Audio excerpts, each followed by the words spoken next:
अच्छा जी, अस्सलाम वालेकुम। वेलकम टू आवर चैनल देसी ब्रुकलिन लाइफ। और आज की वीडियो जो है ये हमारे जो मेडिकल ग्रेजुएट्स हैं उनके लिए सेकंड वीडियो है। पहले एक वीडियो मैं बना चुका हूँ जिसमें आपको इंट्रोड्यूस करवाया था स्टेप से कि स्टेप एग्ज़ाम्स होते हैं, स्टेप 1, स्टेप 2, स्टेप 3।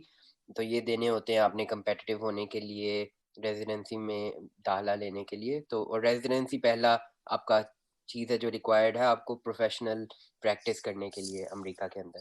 तो इस वीडियो में हम बात करेंगे आयला के साथ। आयला भी पाकिस्तान से हैं, इन्होंने पाकिस्तान से मेडिकल किया और फिर रेजिडेंसी की अमेरिका में। और अभी आयला जो है वो फेलोशिप कर रही हैं अमेरिका में ही रेजिडेंसी कंप्लीट करने के बाद। तो आयला से पूछेंगे कि पाकिस्तान से अगर किसी ने आना हो तो वीज़े का क्या सीन होता है, और कैसे कौन सा वीज़ा लेके आते हैं, और कौन से एग्ज़ाम्स पाकिस्तान में दे सकता है बंदा स्टेप्स के, और कौन से एग्ज़ाम्स यहाँ पे आके देना है। तो आयला, welcome, thank you for your time in advance. Thank you for having me. मैं पूरी कोशिश करूंगी कि जितना मुझे पता है वो जरा डिटेल में लेकिन एक सीक्वेंस में बताऊं इस प्रोसेस के बारे में। तो सबसे पहली बात तो ये है कि जो स्टेप्स हैं वो सबसे पहला स्टेप होता है यहाँ पे आने के लिए। उसके वैसे तो टोटल 4 एग्जाम होते हैं। एक स्टेप 1 होता है, एक स्टेप 2 होता है जिसके 2 पार्ट्स होते हैं। एक होता है सी के मतलब क्लिनिकल नॉलेज, और एक होता है सी एस जो क्लिनिकल स्किल्स होता है। और उसके बाद एक स्टेप 3 एग्जाम होता है। पाकिस्तान में हम स्टेप 1 दे सकते हैं, और स्टेप 2 का एक पार्ट जो क्लिनिकल नॉलेज पार्ट होता है वो दे सकते हैं। जो क्लिनिकल स्किल्स एग्जाम होता है और जो स्टेप 3 होता है वो सिर्फ हम यहाँ अमेरिका में आके दे सकते हैं, क्योंकि अम, जो क्लिनिकल स्किल्स एग्जाम है वो प्रैक्टिकल टाइप एग्जाम होता है जहाँ पे उन्होंने एक्टर्स बिठाए होते हैं। आपने सॉर्ट ऑफ पेशेंट इनकाउंटर करना होता है कि आप जाके पेशेंट से बात कर रहे हो, उन्हें डायग्नोज कर रहे हो, उन्हें चीजें बता रहे हो। तो वो एग्जाम सिर्फ यहाँ पे होता है। और जो स्टेप 3 है वो जो यहाँ पे अमेरिकन ग्रेजुएट्स हैं वो सिर्फ अपनी रेजिडेंसी के दौरान देते हैं यूजुअली। लेकिन हम लोगों को क्योंकि थोड़ा कंपेटिटिव रहना होता है, थोड़ा अपनी प्रोफाइल बढ़ानी होती है, तो अक्सर लोग यहाँ पे रेजिडेंसी से अप्लाई करने से पहले ही वो एग्जाम दे देते हैं। जो सीक्वेंस है इन एग्जाम्स की आप किसी भी सीक्वेंस में दे सकते हो। जो स्टेप 1 और स्टेप 2 के एग्जाम्स हैं वो आप कोई भी पहला दे दो, कोई भी बाद में दे दो। लेकिन जब आपने स्टेप 1 और 2 दोनों उसके दोनों पार्ट्स पास कर लिए होते हैं तो आपको एक ECFMG सर्टिफिकेशन मिलती है जो education commission of foreign medical graduates है। और वो बेसिकली आपको सर्टिफाई कर रहे होते हैं कि आपने ये एग्जाम्स क्लियर कर लिए और बेसिकली आप अमेरिकन मेडिकल स्कूल या अमेरिकन मेडिकल ग्रेजुएट्स के बराबर हो। और जब आपके पास वो सर्टिफिकेट होता है तो वो बहुत ज़रूरी होता है रेजिडेंसी अप्लाई करने के लिए भी। और उसके बगैर आप स्टेप 3 के लिए रजिस्टर नहीं कर सकते और आप स्टेप 3 का एग्जाम भी नहीं दे सकते हो। तो लेकिन पहले दो जो स्टेप 1 और स्टेप 2 है वो आप किसी भी सीक्वेंस में कोई भी एग्जाम पहले या बाद में दे सकते हो। अच्छा, ठीक है आयला, थैंक यू। ये तो बड़ी अच्छी इन्फॉर्मेशन आपने दे दी। अच्छा, आपने एक बात कही इधर कि जो हम्म। स्टेप 2 का जो प्रैक्टिकल वाला एग्ज़ाम होता है और स्टेप 3 वो आपने यहाँ पे आके देना होता है। तो हम्म। क्या यहाँ पे आने के लिए स्पेशल वीज़ा कोई लगता है उसके लिए, एग्ज़ाम के लिए? तो उसका क्या सीन होता है वो भी बता दें। और फिर अगर आपकी रेज़िडेंसी सिलेक्ट हो जाए तो उसके बाद क्या सीन होता है? यहाँ आने के लिए उन एग्जाम्स के लिए यूजुअली जो B1 B2 वीजा है उसी पे आके अक्सर लोग एग्जाम देते हैं, क्योंकि आप स्पेसिफिकली कोई जॉब करने नहीं आ रहे हो, आप कोई ट्रेनिंग करने नहीं आ रहे हो। अम, उसमें यूजुअली यही होता है कि आपको अपने विजिट का कोई रीजन बताना होता है। अक्सर लोग ऐसे ही करते हैं कि अपनी एग्जाम की जो डेट होती है या जो आपने एप्लीकेशन दी होती है, एप्लीकेशन फी दी होती है, उसकी एविडेंस दिखा के आप कह सकते हो कि मेरा ये एग्जाम है और मैं इसलिए इतनी देर के लिए यहाँ पे आ रहा हूँ। तो यूजुअली जो विजिट वीजा होता है उसी पे आके एग्जाम दे देते हैं। इश्यूज कभी कभी इस बात पे होते हैं अगर आपका जो यहाँ पे आके स्टे है वो बहुत ज्यादा हो, क्योंकि जो CS का एग्जाम है वो एक दिन का होता है, और अम, जो स्टेप 3 है वो 2 दिन का एग्जाम होता है। तो इवन अगर आप यहाँ आके कुछ देर तैयारी भी कर रहे हो तो शायद यहाँ पे 6 महीने रहना, 6 मंथ्स रहना, 6 महीने यहाँ पे रहना वो जस्टिफाई नहीं करता है। आपको बस ये शो करना होता है कि आप यहाँ एग्जाम देने आ रहे हो, एग्जाम के बाद आप वापस चले जाओगे। तो यूजुअली उसमें फिर वीजा के इश्यूज इतने नहीं होते हैं। सॉरी, तो ये विजिटर वीज़ा बेसिकली होता है जिस पे आप जी, आते हो पहले। जी। सही है, सही है। और यूजुअली ये मिल जाता है, किसी को डिनाई नहीं करते कि आपको कोई ऐसा भी पता लगा है जिसको डिनाई किया हो, विजिटर वीज़ा भी नहीं दिया? यूजुअली आपने बस जब आप वीज़ा अप्लाई करते हो आपने बस ये दिखाना होता है कि आपके पास प्रूफ है कि आप अपने आप को यहाँ पे सपोर्ट कर सकते हो कि नहीं। तो आप कुछ बैंक स्टेटमेंट ले जाओ कि आप शो करने के लिए कि आप यहाँ आके काम नहीं करोगे। आपके पास इतनी रिसोर्सेज़ हैं कि आप यहाँ आके महीना, 2 महीने जितनी भी देर आप रह रहे हो, आप यहाँ पे काम किए बगैर जो आपके विज़िट वीज़ा पे अलाउ नहीं होगा कि उस तरह काम किए बगैर भी आप यहाँ रह सकते हो।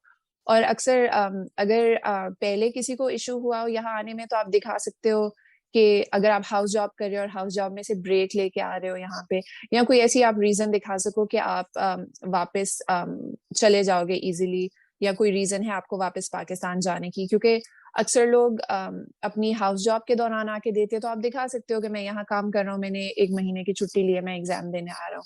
तो अक्सर ऐसी चीज़ों में इश्यू नहीं होता है और जब उन्हें पता हो कि आपको वापस आने के लिए कोई वजह है और उन्हें पता हो कि आप यहाँ आके काम नहीं करोगे, आपके बैंक अकाउंट में इतने पैसे हैं कि आप यहाँ आके एग्ज़ाम दे के अपना टाइम गुज़ार के वापस जा सकते हो, तो फिर अक्सर इश्यूज़ नहीं होते हैं। सही है, बिल्कुल सही।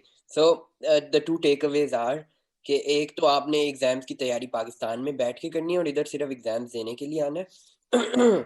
और दूसरी चीज़ ये आपने कि आपने अपना टाई शो करना है अपनी कंट्री के साथ, at least for the exam part, right? कि एग्ज़ाम के लिए जब आप वीज़ा लगवा रहे हैं देने के लिए, तो आप शो करें कि आपका पीछे कुछ है, आपकी फैमिली इधर है और आपकी इनकम इधर है और सब कुछ इधर है। तो आप एग्ज़ैक्टली और जिन लोगों से कुछ लोगों को मैं जानती हूँ जिनको इश्यूज़ हुए हैं वीज़ा मिलने में क्योंकि मेरे तो बहुत सारे जानने वाले हैं जिन्होंने यहाँ आने की कोशिश की है और काफ़ी लोग यहाँ आए भी हैं। तो जिन लोगों को इश्यू होता है वो अक्सर इसी वजह से होता है क्योंकि या तो उन्हें आइडिया नहीं होता और वो अपने इंटरव्यू के लिए सही से तैयारी नहीं करके गए होते हैं। मतलब या तो वो अपने लाइक बैंक स्टेटमेंट वगैरह नहीं लेके गए होते हैं या उन्होंने ऐसे कुछ डॉक्यूमेंट्स प्रिपेयर नहीं किए होते हैं कि वो अपनी टाइज़ दिखाएँ पाकिस्तान को। यूजुअली अगर आपके वीज़े पे ऑब्जेक्शन होता है तो वो इस चीज़ को नहीं मानते हैं कि आपकी फैमिली है इवन अगर आपके पेरेंट्स हैं, आपकी पूरी फैमिली पाकिस्तान में है, वो बेसिकली कुछ ऐसा दिखना चाहते हैं कि आपका कोई घर हो, वहाँ पे ज़मीन हो, ऐसी कोई चीज़ हो या फिर आप कहीं पे जॉब कर रहे हो जहाँ पे आपका कॉन्ट्रैक्ट है कि आपको कुछ अरसे के बाद 1 महीना, 2 महीने बाद आपको वापस आके वहाँ पे काम करना है, तो वो अक्सर इन चीज़ों को देखते हैं। बिल्कुल ठीक, थैंक यू आइला, ये आपने बड़ी अच्छी गाइडेंस इधर दे दी। अच्छा, इसके बाद का प्रोसेस क्या है? आपने आके एग्ज़ाम्स दिए, आपने स्कोर कर लिए और आपको उससे पहले वो 2 के बाद वो सर्टिफ़िकेट भी मिल गया है जो आपको रिक्वायर्ड है अप्लाई करने के लिए, फिर आप अप्लाई करते हैं, तो उसका प्रोसेस बता दें? उसका प्रोसेस काफ़ी स्ट्रेट फॉरवर्ड है, सारी जो डेट्स होती हैं, रिक्वायरमेंट्स होती हैं, वो ऑनलाइन आपको आसानी से मिल जाती हैं। जब आपके एग्ज़ाम पास हो गए, आपका ईसीएफएमजी सर्टिफ़िकेट आपके पास है, तो फिर आपको अपनी एप्लीकेशन प्रिपेयर करनी होती है और उस एप्लीकेशन में सारी आपकी कि आपने मेडिकल स्कूल कहाँ से किया, आपकी पढ़ाई कहाँ से है, आपकी डिग्री कहाँ से है और बाकी जो नॉर्मल आपकी सीवी में चीज़ें होती हैं कि आपने कहीं पे वॉलंटियर किया, आपने कहीं पे किसी कमिटी के साथ पार्टिसिपेट किया जहाँ आपकी लीडरशिप स्किल्स दिखा रहे हैं या आपने कुछ अपनी कुछ डिफरेंट किया, कहीं पे इनिशिएटिव दिखाया कि आपने कहीं किसी वॉलंटियर ऑर्गेनाइजेशन के साथ काम किया या कहीं पे अपने हॉस्पिटल में कोई ऐसी चीज़ स्टार्ट की जिससे लोगों का फ़ायदा हो। वो इस तरह की चीज़ें आपकी उस एप्लीकेशन में जाती हैं और बाकी जो नॉर्मल चीज़ें कि आपके स्कोर कितने हैं, आपने पढ़ाई कहाँ से की है, आपकी अगर कहीं डिस्टिंक्शन आई है, आपने अगर कोई रिसर्च की है तो वो कहाँ पे की है, वो कहाँ पे पब्लिश हुई, वो आपने कहीं पे प्रेज़ेंट की। तो इस तरह की सारी चीज़ें बेसिकली जाती हैं उस एप्लीकेशन के अंदर। उसके बाद एक और जो बहुत इम्पोर्टेंट चीज़ होती है कि आपको खुद से डिसाइड करना होता है कि आपने कितने प्रोग्राम्स में अप्लाई करना है और आप कौन से हॉस्पिटल में अप्लाई करोगे। तो वो एक ऑनलाइन एक लिस्ट होती है सारे प्रोग्राम्स की जहाँ पे रेज़िडेंसी मिल रही होती है। वो आपकी जो भी चॉइस की फ़ील्ड है, अगर आपने मेडिसिन करनी है, अगर आपने साइकियाट्री करनी है, तो वो हर एक प्रोग्राम की अलग से लिस्ट होती है कि पूरी कंट्री में, सारे स्टेट्स में कहाँ-कहाँ, कौन से हॉस्पिटल में रेज़िडेंसी मिल रही है। तो वो ज़रा लंबा प्रोसेस होता है, लेकिन आपको देखना पड़ता है कि पहले तो आपको सोचना पड़ता है कि आपने कितने प्रोग्राम्स में अप्लाई करना है। अगर बहुत ज़्यादा कॉम्पिटिटिव फ़ील्ड है, तो फिर आपको उतने ज़्यादा प्रोग्राम्स में अप्लाई करना पड़ेगा। मैंने जब अप्लाई किया था तो मैंने तकरीबन 200 प्रोग्राम्स में अप्लाई किया था और अगर कुछ शायद कुछ ज़्यादा कम्पिटिटिव फील्ड होती तो शायद 300, 350 मैंने इतना भी सुना है। तो वो आप डिपेंड करता है आपके कहीं कनेक्शन है, आपकी एप्लीकेशन कितनी सॉलिड है, आपको कितना लग रहा है कि आपकी रिसर्च कितनी ज़्यादा है, कितनी अच्छी है कि आप स्टैंड आउट करोगे। उस हिसाब से आपको डिसाइड करना पड़ता है आप कितनी जगह पे अप्लाई करोगे। एक और बहुत ज़रूरी चीज़ जो आपकी एप्लीकेशन पे जाती है वो लेटर ऑफ रिकमेंडेशन होते हैं और उसमें भी यही है कि अगर आपको कभी मौका मिले और आपने यहाँ आके किसी यूएस डॉक्टर के साथ आपने ऑब्जर्वरशिप की हो या इलेक्टिव किया हो, उनसे अगर आपको कोई लेटर ऑफ रिकमेंडेशन मिले, तो उसकी वैल्यू कंपेयर टू आप पाकिस्तान से कोई लेटर लिखवा रहे हो, तो उसमें भी थोड़ा डिफरेंस आ जाता है। यहाँ से आपका जो एक्सपीरियंस है वो थोड़ा ज़्यादा वैल्यू करते हैं क्योंकि उन्हें पता होता है आपने यहाँ के सिस्टम देखा है, आपको यहाँ के हॉस्पिटल्स का कुछ आइडिया है, आपने यहाँ पे कुछ थोड़े बहुत कनेक्शंस बना लिए हैं। तो यही मेन चीज़ें होती हैं जो उस एप्लीकेशन में जाती हैं और वो सारी एप्लीकेशन ऑनलाइन होती है, उसमें आपने डिफरेंट डॉक्यूमेंट्स बना के अपलोड करने होते हैं। एक और ज़रूरी चीज़ जो उसमें जाती है वो आपकी पर्सनल स्टेटमेंट होती है जिसमें आप 1 या डेढ़ सफ़े पे आपने अपनी कहानी लिखनी होती है कि आपने वो फील्ड क्यों चूज़ की या आप यूएस क्यों आना चाह रहे हो और उसके थ्रू जो आप जहाँ आप अप्लाई कर रहे हो वो मतलब सॉर्ट ऑफ ये देखना चाह रहे होते हैं कि आप मतलब वो आपको जानना चाह रहे होते हैं ऑन अ पर्सनल लेवल तो उसमें बस आपने अपनी स्टोरी बतानी होती है कि आप अपनी कंट्री छोड़ के यहाँ क्यों आ रहे हो या आप बाकी लोगों से डिफरेंट क्यों हो थोड़ा सा कुछ अपनी एप्लीकेशन को इंटरेस्टिंग बनाने के लिए जिसकी वजह से वो आप थोड़ा स्टैंड आउट कर सको क्योंकि हो सकता है कि आपके जितने अच्छे स्कोर्स हैं बहुत सारे लोगों के उतने अच्छे स्कोर्स हों लेकिन अगर आपकी एप्लीकेशन थोड़ी इंटरेस्टिंग होगी, थोड़ी आपको डिफरेंट होगी, उन्हें आपकी पर्सनैलिटी का पता चलेगा, तो उससे भी आपके चांसेस इम्प्रूव होते हैं, आपके इंटरव्यू मिलने के चांसेस उस पे बेस होते हैं। तो ये सारी एप्लीकेशन सब कुछ ऑनलाइन होता है।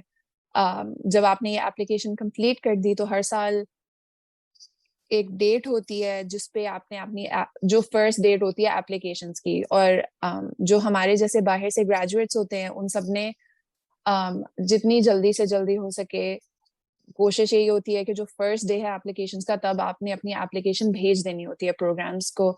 जितना आप डिले करते हैं उतने चांसेस ये हैं कि कम प्रोग्राम्स आपकी एप्लीकेशन देख सकेंगे क्योंकि वो कहेंगे कि फर्स्ट 1000 एप्लीकेंट्स या फर्स्ट 2000 एप्लीकेंट्स या फर्स्ट 3000 एप्लीकेंट्स उसके बाद हमने देखनी नहीं है।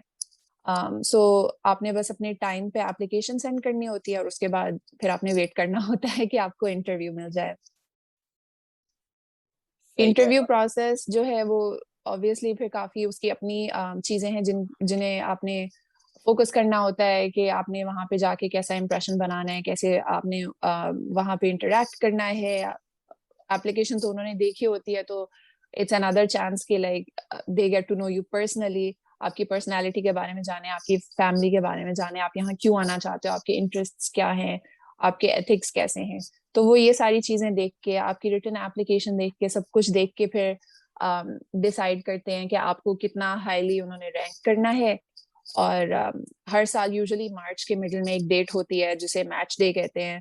अ, जिस दिन प्रोग्राम्स को पता चलता है कि उनके पास कौन से एप्लीकेंट्स आ रहे हैं और आपने जहाँ अप्लाई किया हो तो आपको पता चलता है कि आपने अगर 5 हॉस्पिटल्स में इंटरव्यू किया था तो आपने अपनी फर्स्ट चॉइस में मैच किया, सेकंड, थर्ड, फोर्थ आपने कहाँ पे मैच किया।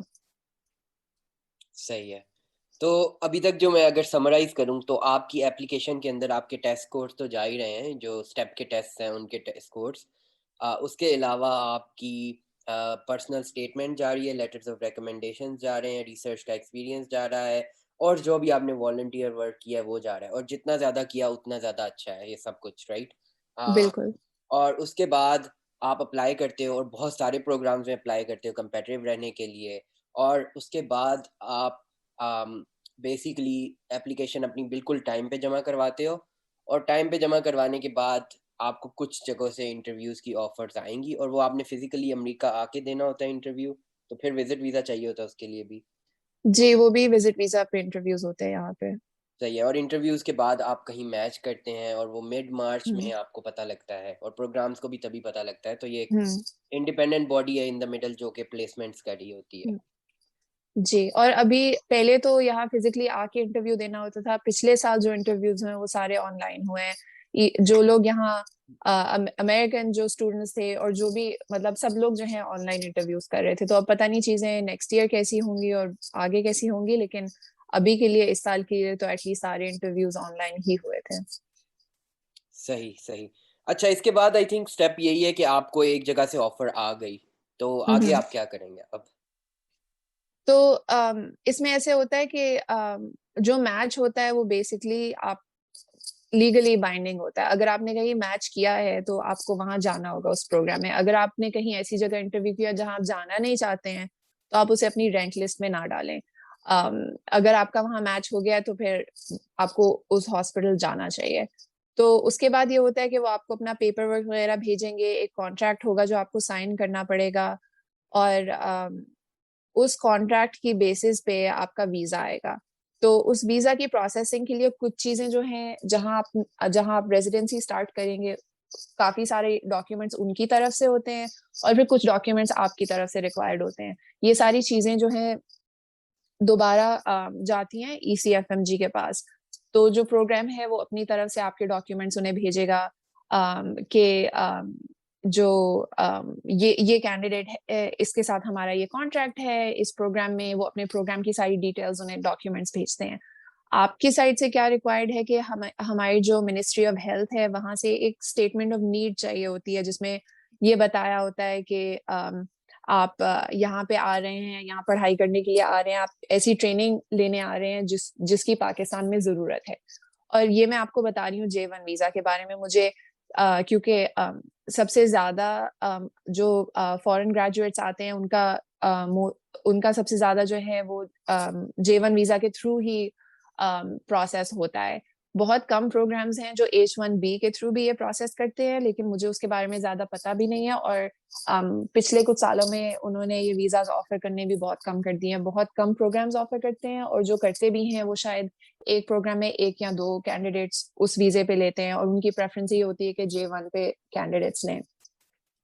तो जब ये सारी जो हॉस्पिटल ने डॉक्यूमेंट्स है वो ECFMG को भेज दिया, आपने मिनिस्ट्री ऑफ हेल्थ जाके एप्लीकेशन फिल करनी होती है जिसके अंदर आपकी PMDC से जो आपकी डॉक्यूमेंट्स हैं, जिसमें आपका डिप्लोमा है, कि आपकी डिग्री है, कि आपने कंप्लीट कर लिया है, आपने हाउस जॉब कंप्लीट कर ली है, ये सारे आपने अपनी जो ट्रांसक्रिप्ट्स है मेडिकल स्कूल की, ये सारी पेपर जो है आपने जाके वहां पे सबमिट करने होते हैं। एक एप्लीकेशन होती है वो फिल करनी होती है।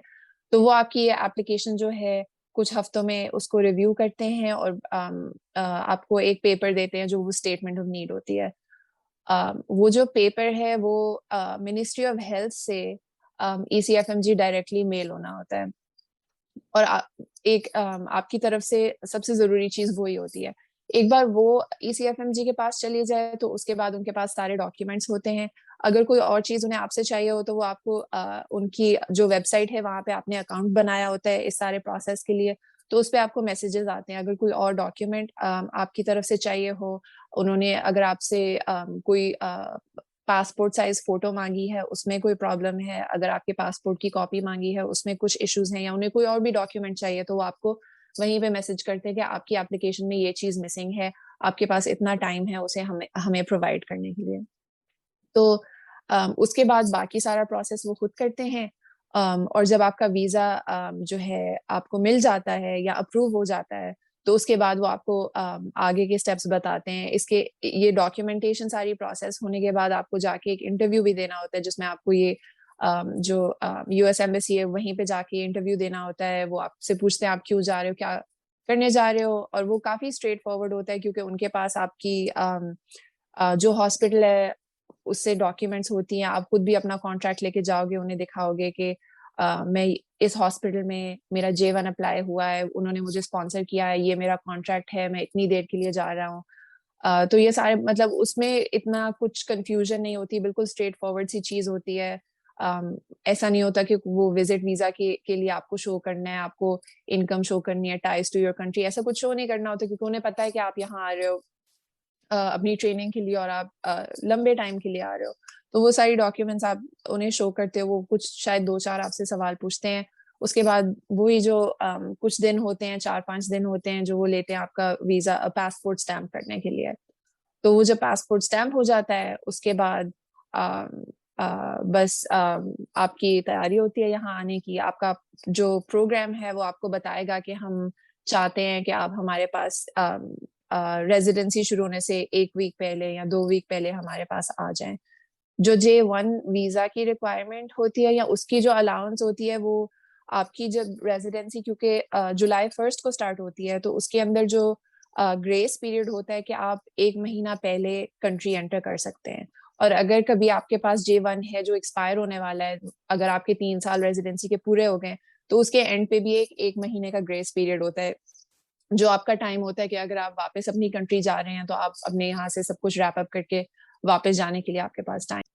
चलें, ठीक है, ठीक है। तो आई थिंक ये काफ़ी कॉम्प्रिहेंसिव वीडियो हो गई है अभी तक पूरे प्रोसेस के बारे में। तो मेरे ज़हन में तो अभी कोई सवाल नहीं है, लेकिन अगर हम्म। कोई किसी किसी के ज़हन में कोई सवाल है तो वो नीचे कमेंट्स में डाल दे, तो मैं आइला को पूछ के उसका जवाब भी कमेंट्स में ही दे दूँगा।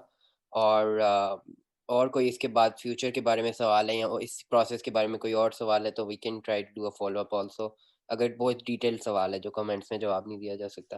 तो thank you Aila, I think this was very helpful, specially उन लोगों के लिए जिनको बिल्कुल भी नहीं पता है। शायद जिन लोगों को पता है उनको भी शायद थोड़ी बहुत नई चीज़ें पता लगी होंगी। तो थैंक यू फॉर नहीं, योर टाइम। नहीं, of course thank you for having me. ये एक ऐसी चीज है जो आपको सबसे बेहतर तो जब आप इस प्रोसेस से गुजरते हो तो तभी पता चलती है, फिर आपको बाद में समझ आती है कि मुझे शुरू में अगर कुछ बातें पता होती तो प्रोसेस थोड़ा आसान हो जाता और आपको पता हो कि क्या एक्सपेक्ट करना है।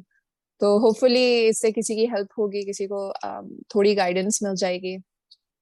हाँ, आई थिंक इन चीज़ों में अपनी रिसर्च बहुत ज़रूरी होती है। आई थिंक हम्म। सिर्फ ये एक वीडियो देखने से सब कुछ नहीं पता लगेगा। किसी भी चीज़ के बारे में एक वीडियो देख के तो कुछ भी पता नहीं लगता, तो आपको अपनी रिसर्च ज़रूर ज़रूर ज़रूर करनी चाहिए। हर चीज़ के बारे में, हर एक स्टेप के बारे में लोगों ने पहले भी लिखा होगा, कहीं ना कहीं ऑनलाइन रिसोर्सेज अवेलेबल होंगे। अम, हम्म। तो ये तो जर्नी का पार्ट होता है कि आपने अपनी रिसर्च करनी होती है। एग्जैक्टली। चलें, थैंक यू अगेन आयला। Thank you for having me. चलें जी, ओके। ओके। अल्लाह हाफिज।